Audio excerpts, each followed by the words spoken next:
Hello, everyone, and welcome to our live coverage of the latest mission from Vandenberg Space Force Base.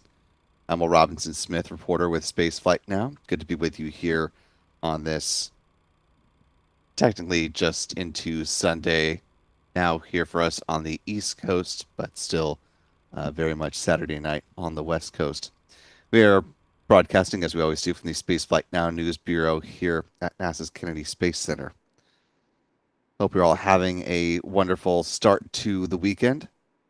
We're kicking off a very busy orbital launch pocket of roughly 48 hours.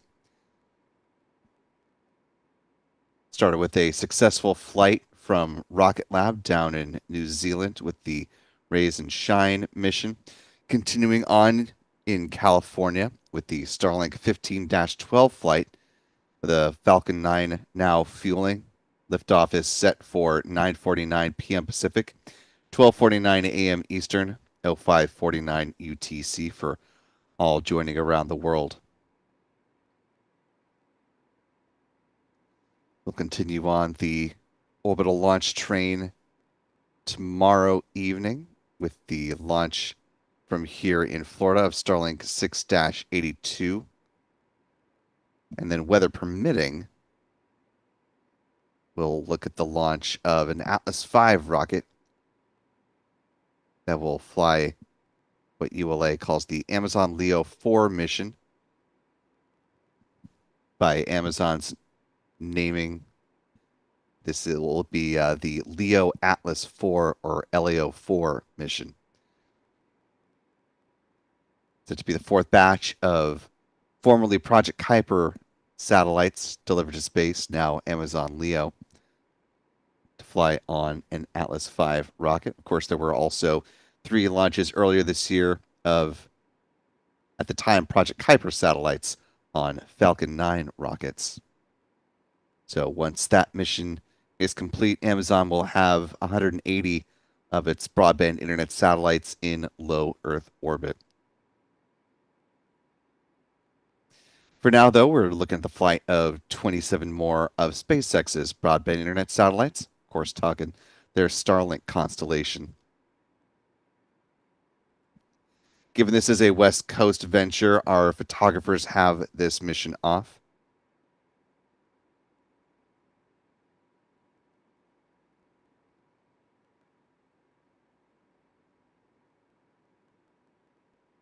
But they'll be back in action before you know it. In fact, they're getting prepped and ready to get cameras situated to cover that aforementioned Atlas launch. You can follow them with their handles here on X. John is at John Pisani Photo, Adam at Aburn NYC, and Michael is at MD Kane Jr.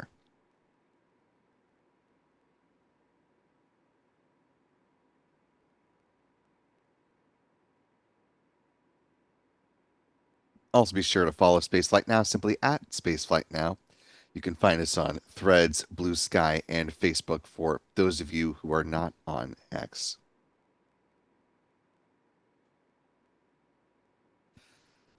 Weather reportedly a little misty out in the Vandenberg area. Taking a look from a bird's eye view up above, this is the GOES West satellite looking down on Vandenberg. You can see as some of those clouds atop Vandenberg are starting to recede just a little bit. There's also some thinner ones that are streaking across that area as well. So we'll see together when we've got eyes on the rocket what visibility will be like. It looks like it might not be too bad for folks trying to view this launch from the greater Los Angeles area, as well as further on south and out further east of California as well.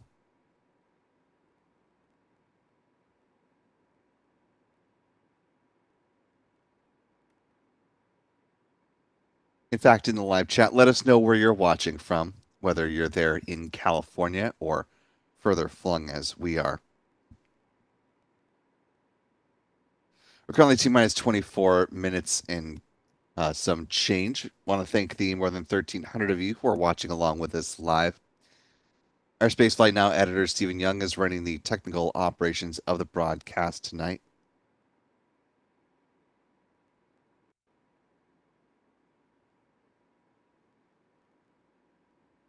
I also want to thank our moderators in the live chat. We've got Astro Joe, Jeff Hansen, Mark Otto with us this evening, alongside Rick Donner as well.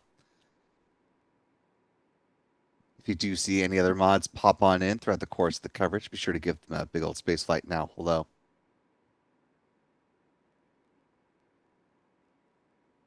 You can help make the mod's job that much easier just by following the rules of our live chat.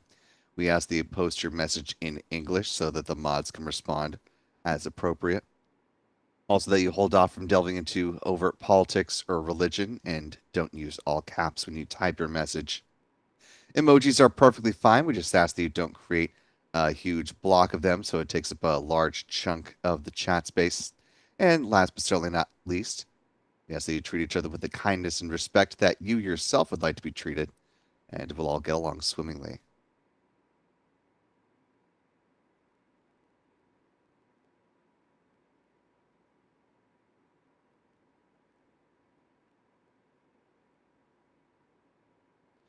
This and every other broadcast is made possible in no small part thanks to our wonderful channel member community here on YouTube. So thanks to folks like Cumulus Granatus, Weather Cat 62, I'm Lita, Jim Walls, Hockey Ham, and many, many others. Sulfur for Lunch, hello. Ken Urbanek, good evening. Channel membership comes with a number of perks, including discounts at our online shop, which is shop.spaceflightnow.com. Access to our member-only videos here on YouTube, access to our members-only Discord server, and of course the ability to watch all of our live launch liftoff moments from here in Florida in 4K. To that end, I want to welcome in new channel members Bunder12, User Blocks on Profile, Liz Ramsey J5R, and Michael Douglas Sharper. Welcome to all of you for joining us. Membership at the pad leader level. Glad to have you with us. And we're glad Wolverine Warlord, who's been a member now for 26 months, continues to be with us at the launch director level. Wolverine says, I will be back in Titusville from Christmas Day through the 28th, crossing my fingers for a launch. Merry Christmas to everyone. Last little bit of housekeeping. If you have a comment or question about this mission or other goings on in the realm of space or space flight, or just want to support what we do here this evening, you can follow the lead of moderator Jeff Hansen by using the YouTube Super Chat feature. Not only will you be giving us some interesting things to talk about as we cruise on through the count, but you'll also be supporting what we do here at Spaceflight Now. And that, my friends, is always greatly appreciated. Speaking of Jeff, Jeff says, go Vandy, go SpaceX, go Falcon 9, go Starlink, Godspeed 1093. 1093 is the tail number for the booster that is flying today. This will be its 9th trip to space and back. First started flying earlier this year, back on April 7th, in support of another batch of Starlink satellites. That was the Group 11-11 mission.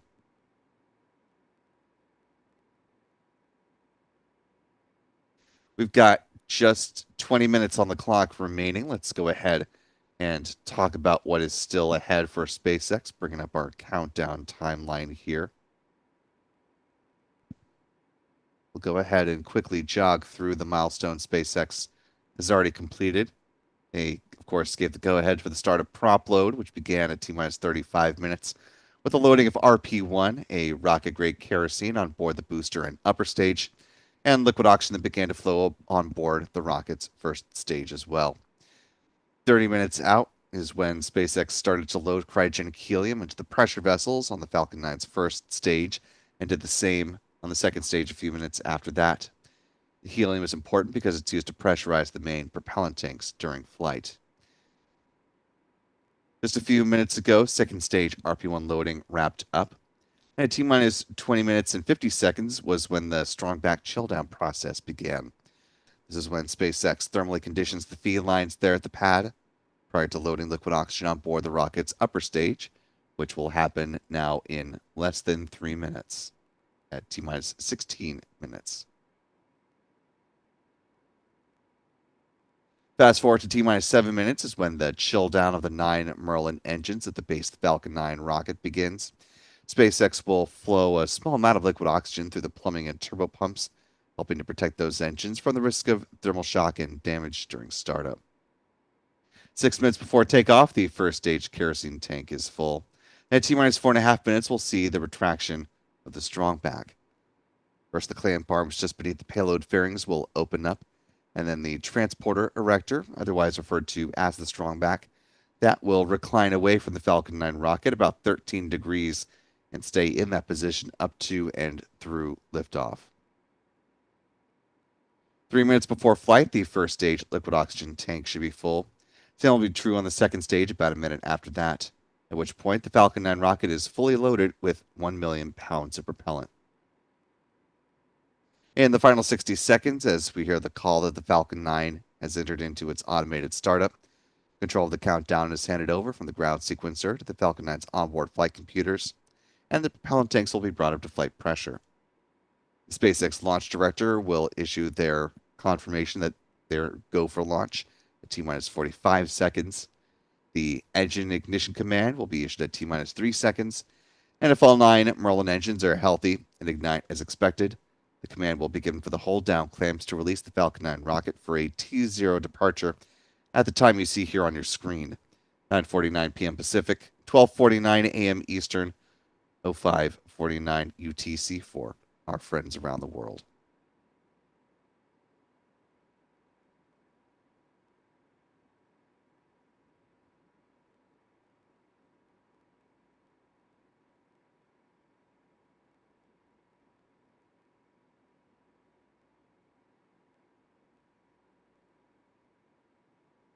And for those who are able to step outside and have clear skies, we are in the peak viewing for the Geminid meteor shower. Here on the East Coast, the prime hours are actually right now it's forecast to be between 10 p.m. and 2 a.m. So if you've got some nice skies and not a lot of light pollution, you may see a nice little show from the universe. Coming upon 16 minutes, the loading of liquid oxygen on board the rocket's upper stage is just about to begin. Want to thank one of our channel members, I'm Lita, for a $5 super chat. Lita says, "Hello, Will and team. Been great sharing the year with all of you. Thanks for the memories." Thanks for sharing a good chunk of your year with us, Lita. We appreciate it.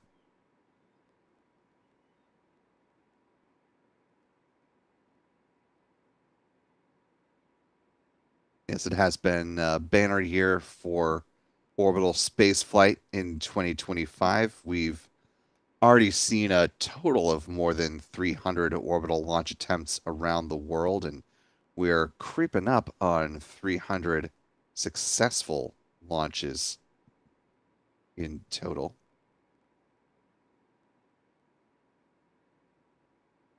Right now, we've got about less than a handful to go, sitting at 295 successful launches by our count.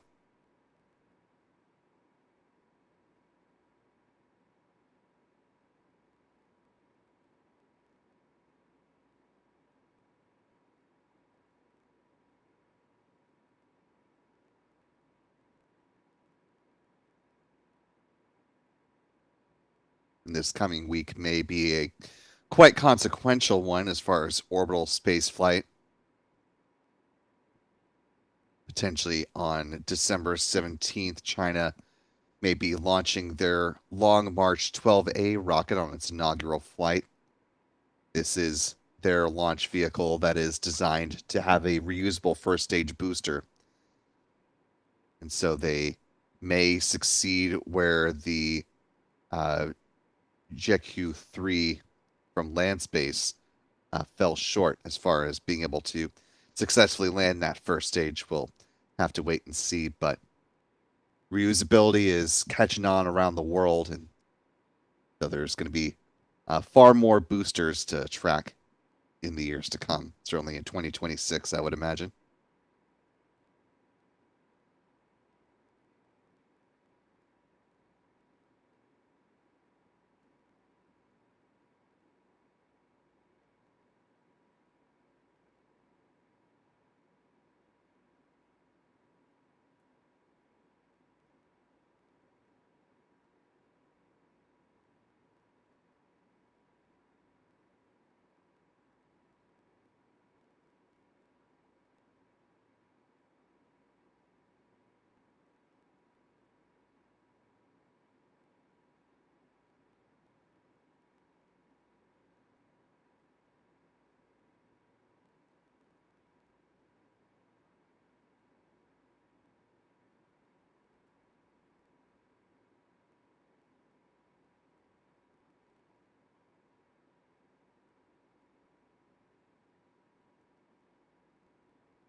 Time now currently T minus 12 minutes, 18 seconds, and counting. Our thanks to channel member Rocket Girl 11 for being with us for 16 months and counting at the mission specialist level. Rocket Girl says, here's a suggestion to make the Miko flower a real term to describe the flower shape of the flame coming from the engines right before Miko. Thank you to the Spaceflight Now teams for all the incredible work. It does look a bit like a flower at that point with the plume.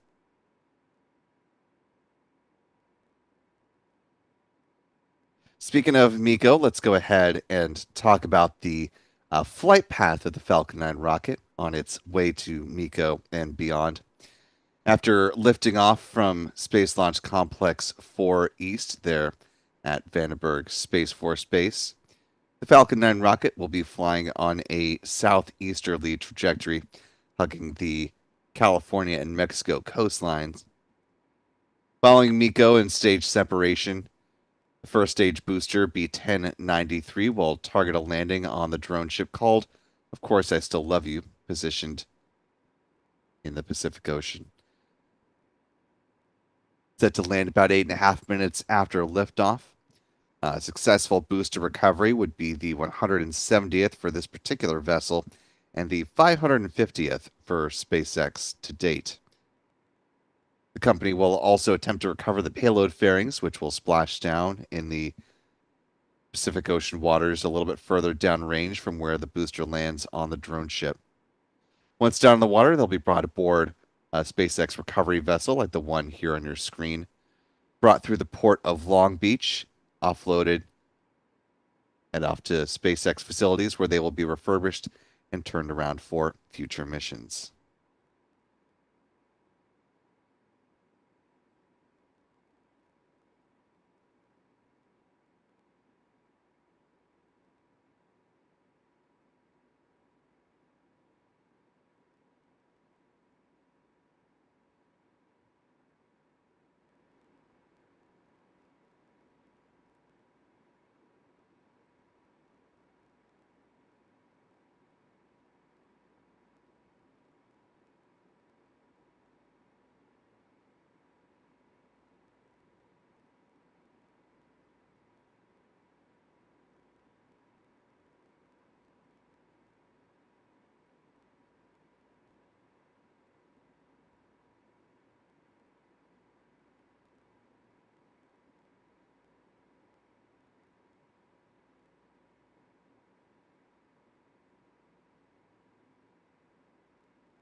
Just about 8 minutes remaining in the count.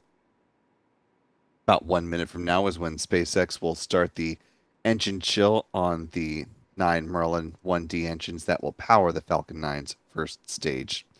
Let's go ahead and talk about the payload that's on board this particular Falcon 9 rocket. Of course, another stack of SpaceX's Starlink V2 Mini optimized satellites manufactured at their facilities in Redmond, Washington. 27 in total are on board this particular Falcon 9 flight. This will be the company's 119th launch featuring Starlink satellites as the primary payload so far in 2025. These V2 Mini optimized satellites are considerably lighter than the predecessor V2 Minis.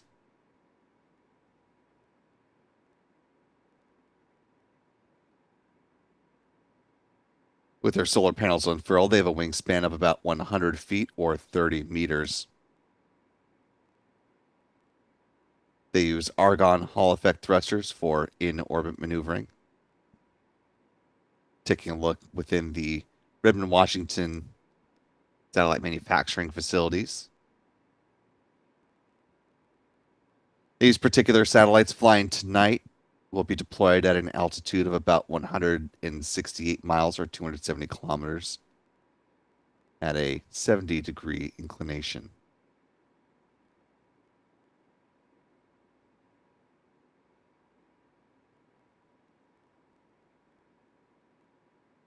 Momentarily, we'll get a view of those argon Hall effect thrusters in a test environment.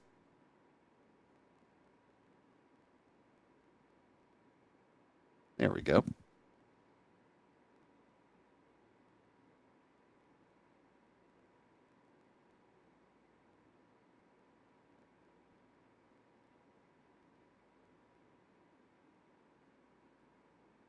It's just under 6 minutes remaining. At this point in time, the first stage kerosene tanks should be full. Coming up in less than a minute as well, we should be getting pad level views of the Falcon 9 rocket alongside mission audio.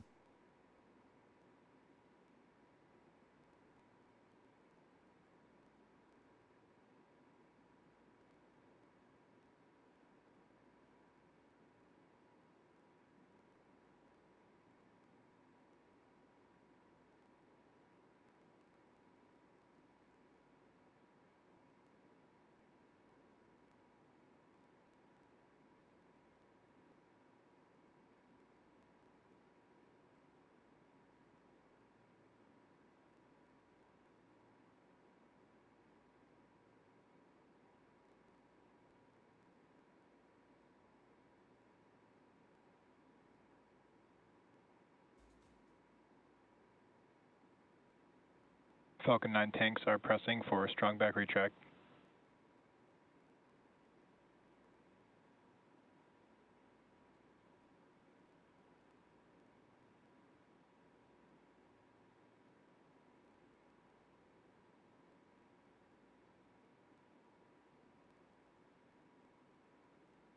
And as you just heard, strong back retract is about to begin. Strong back retract has started. Not the greatest views of Vandenberg. It is sort of a characteristically Vandenberg kind of a night.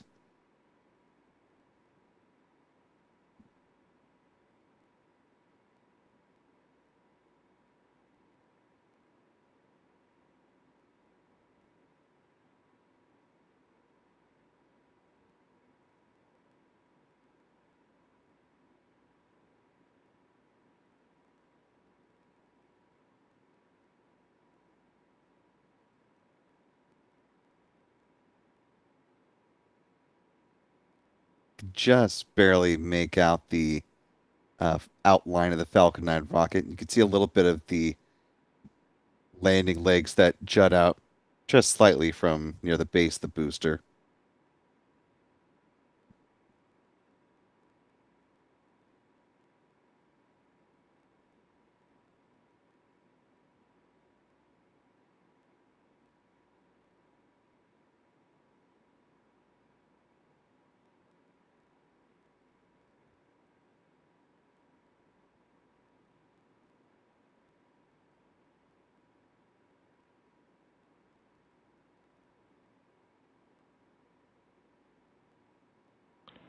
Stage 1 LOX load is complete.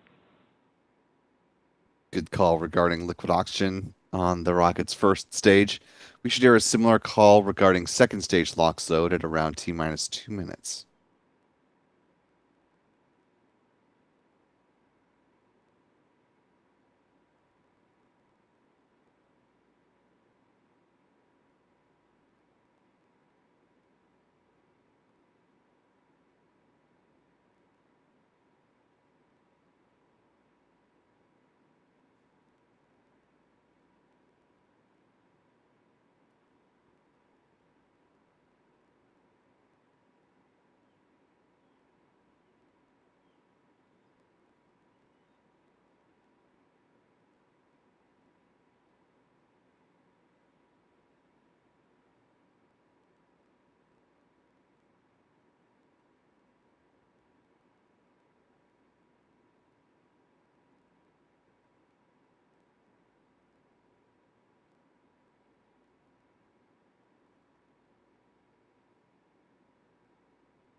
Stage 2 LOX load is complete. Good call out there. At this point, the Falcon 9 rocket is fully loaded with 1 million pounds of propellant.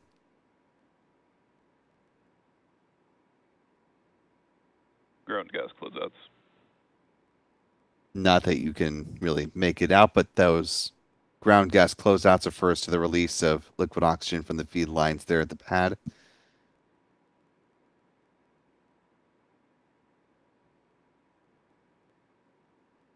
You can actually just barely make out that additional venting against, well, one of those lights. Falcon 9 is in startup. With that call, we're just awaiting the SpaceX launch director to confirm that we are, in fact, go for launch.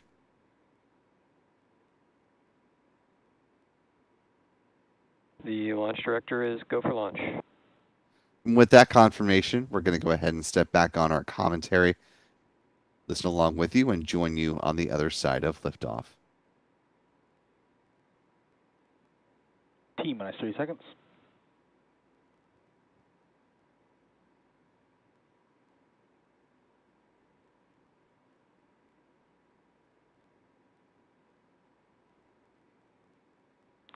T-minus 15 seconds. T-minus 10, 9, 8, 7, 6, 5, 4, 3, 2, 1. Ignition. And liftoff of Falcon 9. Go SpaceX, go Starlink.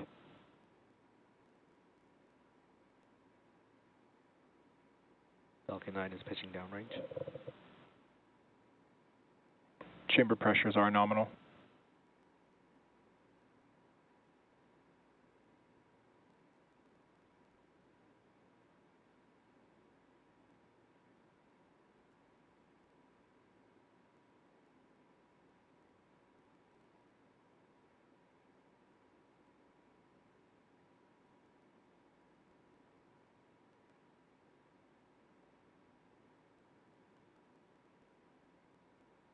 Power and telemetry nominal.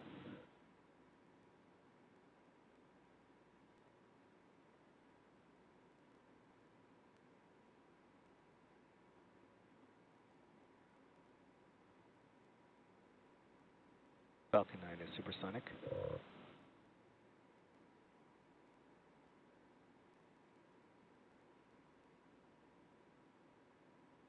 Max Q.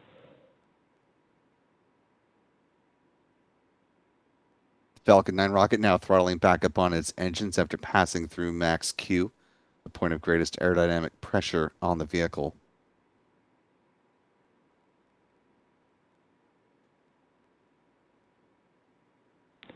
MVAC chill. Confirmation of thermal conditioning of the Merlin vacuum engine on the rocket's upper stage just there. Teams are coming up to a few events in fairly rapid succession. They'll come through first stage main engine cutoff. Miko at about T plus 2 minutes and 25 seconds into this flight. That'll be followed seconds later by stage separation and then the ignition of that Merlin vacuum engine. The payload fairings currently encapsulating the Starlink satellites will be jettisoned at around the 3-minute mark.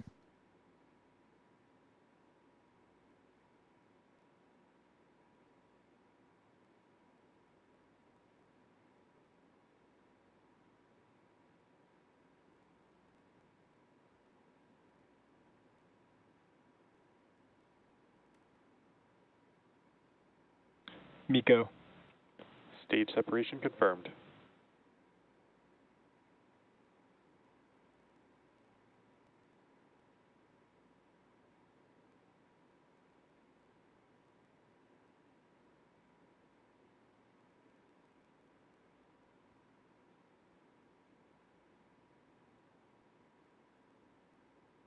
I'm back startup.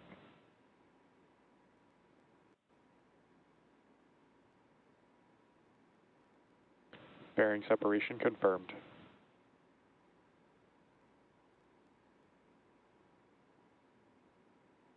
And a good view of those 27 Starlink V2 mini satellites on the rocket's upper stage. A little more than 3 minutes into this flight so far.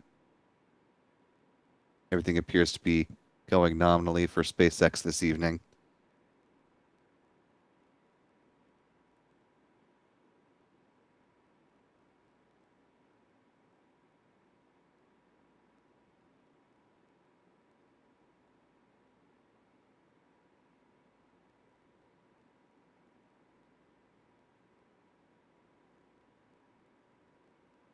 Coming up on T plus 4 minutes into flight. The next major milestone will be the 3-engine entry burn, where the Falcon booster B-1093 will start to slow down quite dramatically.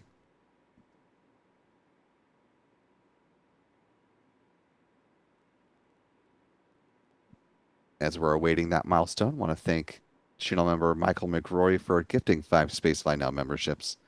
Really appreciate that, Michael.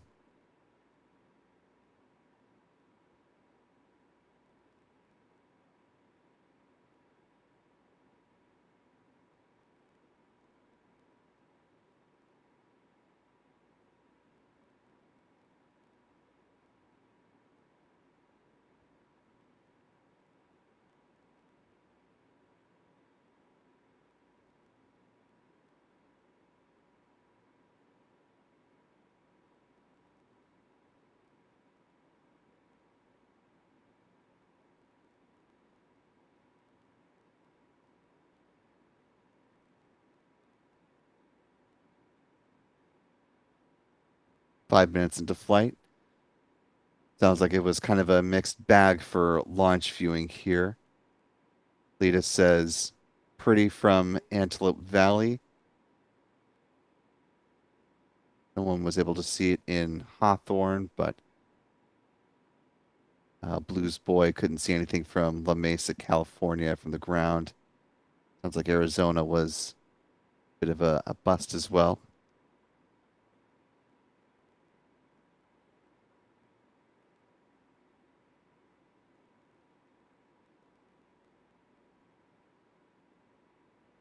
Now, a little more than 5.5 minutes into the mission, we're less than 30 seconds away from the start of the entry burn beginning.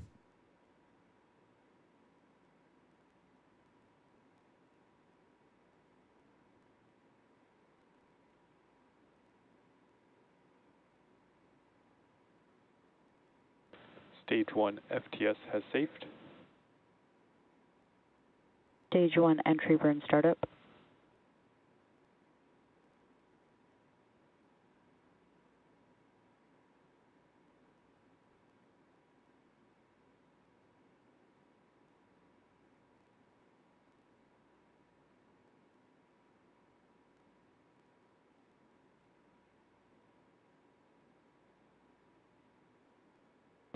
Stage 1 entry burn shutdown.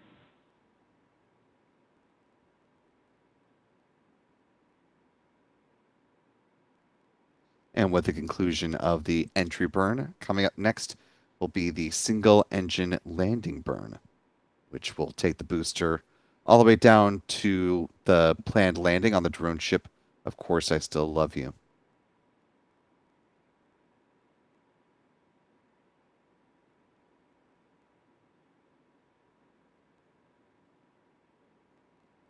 Sounds like some folks experienced the sonic boom as the rocket was making its climb uphill.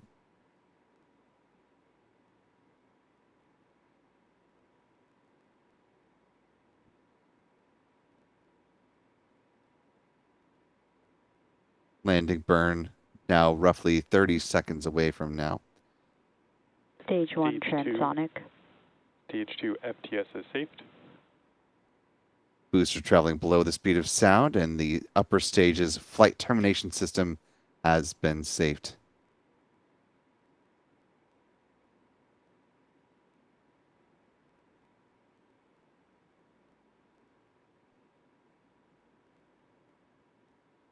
You may also hear a call momentarily about terminal guidance on the upper stage.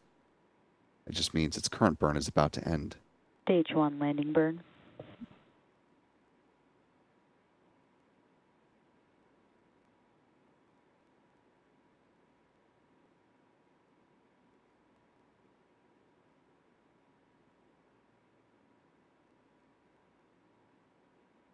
Landing leg deploy.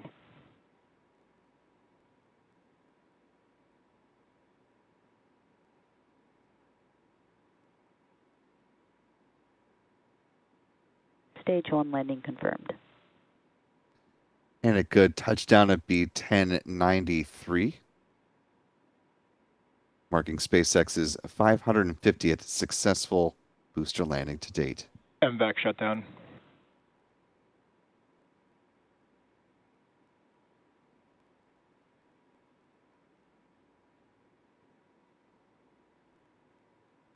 Good orbit insertion. And with a confirmation of a nominal orbit insertion, at this point the upper stage of the Falcon 9 rocket will coast until T plus 52 minutes 41 seconds. There will be a brief 1-second burn on that upper stage engine, and the Starlink satellites will be deployed at T plus 1 hour, 1 minute, and 32 seconds post liftoff.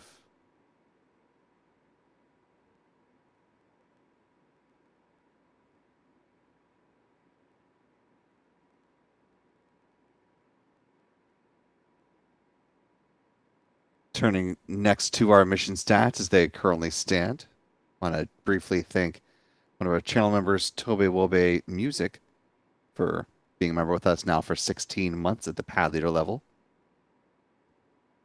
Good message at this time of the year saying love is the way. Turning to those aforementioned mission stats with a good liftoff and landing, that wraps up the 9th flight for Falcon Booster 1093. This was SpaceX's 579th Falcon 9 launch to date, the 162nd of the year so far. This was the company's 170th orbital launch within the last 365 days. The 169th orbital flight for SpaceX from Space Launch Complex 4 East, and the 238th overall orbital launch from this site as well.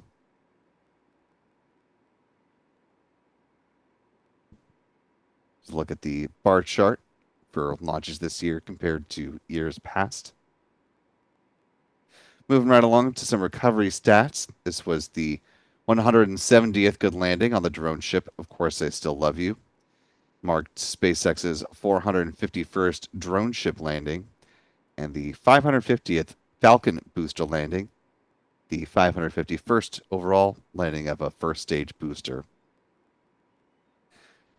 Finally, with some industry stats, this was the 65th orbital launch from California this year, the 171st from U.S. soil, the 187th from a U.S. rocket company, and the 304th orbital launch around the world. There have been 8 orbital launch mishaps so far this year. Here is where our pie chart now currently stands.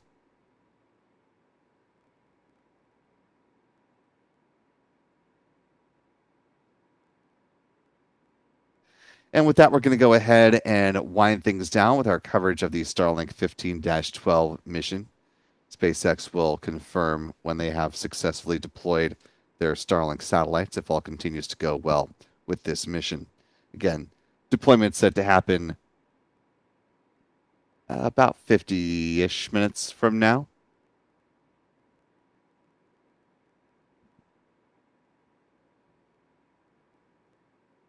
I want to quickly thank as well Aussie Space Girl, one of our moderators who joined us during the coverage, for being a member with us at the pad leader level for now 33 months.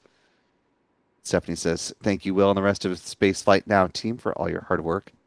Well, thank you for supporting us in your role as a moderator. We certainly appreciate it. Also want to thank our other mods who have been holding it down alongside Stephanie in the live chat. Our thanks to Astro, Joe, Rick Donner, Jeff Hansen, and Mark Otto. Appreciate all of you for hanging out with us tonight.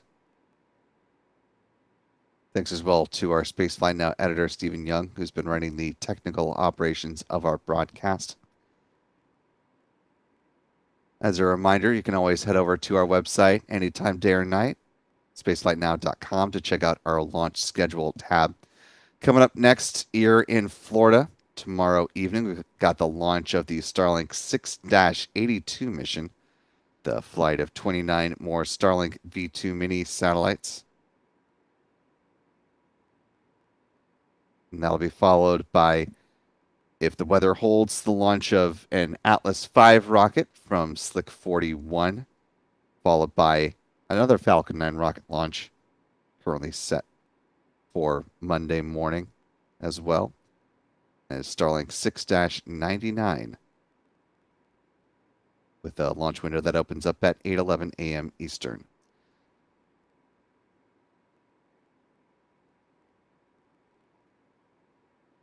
Last but certainly not least, want to thank you, dear viewer, for staying up with us, joining us for this live launch coverage. Certainly appreciate your time and attention, and we look forward to welcoming you back in when we next have a launch to cover. For all of us here at Spaceflight Now, I'm Will Robinson Smith. Remember, be good to yourselves, be good to others, and we will see you next time, folks. Until then, bye-bye.